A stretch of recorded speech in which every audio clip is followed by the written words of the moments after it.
আবারও ইরানে হামলা চালাতে পারে যুক্তরাষ্ট্র ইসরায়েল, এমন গুঞ্জনের মধ্যেই আলোচনার টেবিলে বসতে চান ট্রাম্প।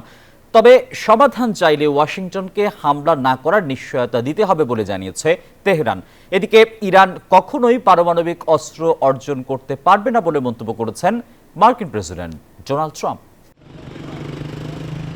মাত্র 7 দিনের মধ্যেই ইরানে হামলা করবে যুক্তরাষ্ট্র ইসরায়েল, এমন শঙ্কা প্রকাশ করেছেন তেহরানের একাধিক আলেম। তাদের মতে প্রস্তুতি নিতে ট্রাম্প এই যুদ্ধবিরতির খেলা খেলছে। ট্রাম্প আগে জানিয়ে রেখেছে প্রয়োজনে হামলা চালাবে তারা। তবে হোয়াইট হাউস বলছে যুদ্ধ নয়, আলোচনার মাধ্যমে সমাধান চায়। ইরানের সাথে আলোচনা চাইলে যুক্তরাষ্ট্রকে হামলা না করার নিশ্চয়তা দিতে হবে বলে মন্তব্য করেছেন ইরানের উপপররাষ্ট্রমন্ত্রী মাজিদ তাখত।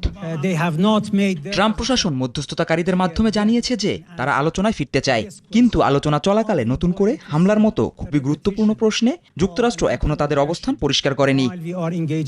এদিকে ফক্স নিউজকে দেওয়া এক সাক্ষাৎকারে ইরান কখনোই পারমাণবিক অস্ত্র অর্জন করতে পারবে না বলে আবারও জানান ট্রাম্প। তবে ইরানের আচরণ ভালো হলে তাদের বিরুদ্ধে নিষেধাজ্ঞা শিথিল করতে চায় Washington.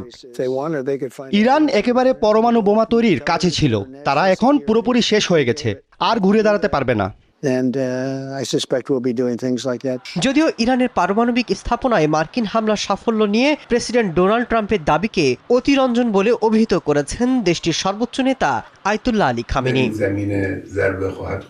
Masud Rana, news 24। Bundle থাকলে প্রতি সেনমানিতে টাকা বাঁচবে। বিকাশ সেনমানি বান্ডিল কিনে জিতুন প্রতি লেনদেনে।